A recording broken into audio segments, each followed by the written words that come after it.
Guys, welcome back to my channel. তোমরা দেখছো দিফিয়া রিলাইটস। তো অনেক দিন তো আমার গলার অবস্থাটা খুব খারাপ ছিল, তাই জন্য আমি এতদিন ভিডিও দিতে পারিনি, যদিও এখনও পুরোপুরি ঠিক হয়নি। ঠান্ডা লেগে একদম গলা বসে রয়েছে অনেক দিন ধরেই। তো যাই হোক, বলেছিলাম তোমাদেরকে মালয়েশিয়ার একটা আমার ভৌতিক এক্সপিরিয়েন্স একটা বলবো। ভৌতিক কিনা আমি বলতে পারবো না, তবে একটুখানি আলাদা অন্যরকম এক্সপিরিয়েন্স। তো দেখতে পাচ্ছ আমরা মালয়েশিয়া ঘুরতে গেছিলাম, সেই মালয়েশিয়া টুইন টাওয়ারের ভিডিওটা আমি এখন দিয়েছি। তো আমাদের মালয়েশিয়া থাইল্যান্ডের ঘুরতে যাওয়ার যে ভ্লগগুলো দিয়েছিলাম, ওগুলো যারা দেখোনি একবার দেখে নিও, তাহলে ভালো লাগবে।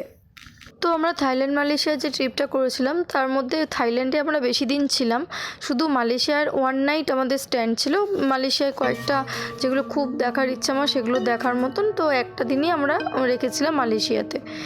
আর এই যে হোটেলটা দেখতে পাচ্ছ, এই মালয়েশিয়ার ভ্লগে হয়তো তোমরা দেখেছো, আলাদা করে আমি একটুখানি এখানে শো করছি, কারণ এখানেই ঝামেলাটা হয়েছিল আর কি। এই যে ঘরটা দেখছো, কোনো কিন্তু আলাদা কিছু নেই, সিম্পল একটা ঘর, যে কেউ দেখে বলবে তো নর্মাল একটা ছোট দেখে একটা রুম নিয়েছিলাম, কারণ আমরা একটা নাইটই থাকবো সেই কারণে।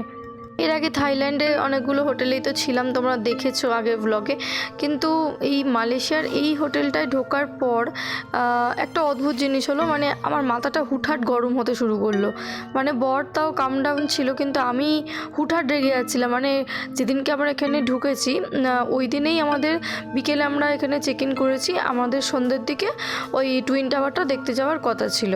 তো টুইন টাওয়ার দেখতে যাব কি তার আগে তো আমার মাথা গরম হয়ে আমি রীতিমতো তাণ্ডব শুরু করেছিলাম।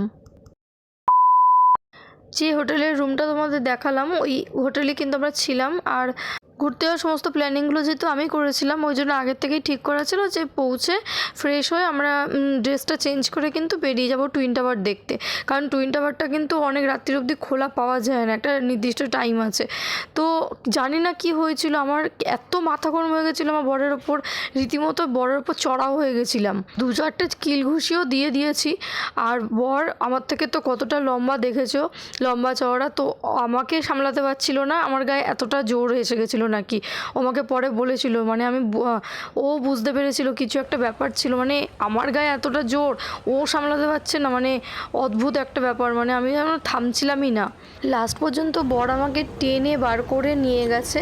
আমি কিন্তু ড্রেস আপ করে নিয়েছিলাম, কিন্তু আমার জানি না কেন বেরোতে ইচ্ছে করছিল। আমি ড্রেস পরেছি, সেজেছি ফটো তুলবো বলে, কিন্তু বেরোনোর টাইমটাতে আমার মনে হচ্ছে না, বেরোবোই না, একদম বেরোবোই না, মারপিট করবো, বেরোবো না, বরকে আঁচড়ে দিচ্ছি, কামড়ে দিচ্ছি, এরকম করছিলাম।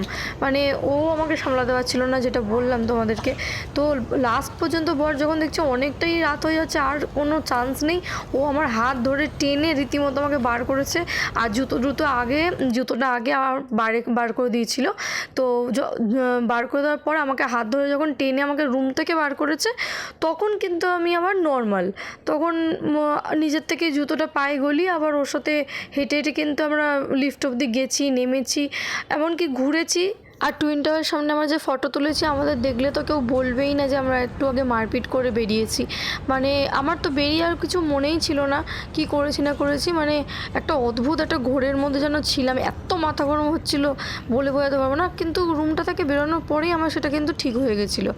তো ওই দিন রাতে আমাদের একদিনে যেহেতু স্টে ছিল, ঘুরে বেরিয়ে ভালোই, রাতে গিয়ে কিন্তু ঘুমিয়েও পড়েছিলাম, কোনো আর কিন্তু অশান্তি কিছু হয়নি। কিন্তু ওই হোটেলে কিন্তু রাতে ছিলাম, রাতে কিন্তু কোনো রকম সমস্যা সেরকম বুঝতে পারিনি, আমি গিয়ে ঘুমিয়ে পড়েছিলাম। তবে মাথাটা কেমন একটা ভার টাইপের হয়েছিল, একটা অস্বস্তি হচ্ছিল কেমন যেন শরীরে। তো পরের দিন আমাদের কিন্তু বাটু ক্যাফে যাওয়া ছিল, পরের দিন সকালে।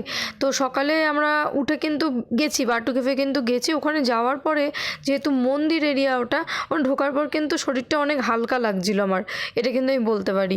আর এটা আমাদের ফিরে আসার টাইমে ওই ফটো তুলেছিলাম দুপুরের দিকে আর কি, কেএল টাওয়ারে গেছিলাম। তো যাই হোক, ওভারঅল মিলিয়ে খুব ভালোই ট্যুর করেছিলাম, কিন্তু এই একটা এক্সপিরিয়েন্স কিন্তু আমার সাথে হয়েছিল, যেটা তোমাদের সাথে আমি শেয়ার করলাম।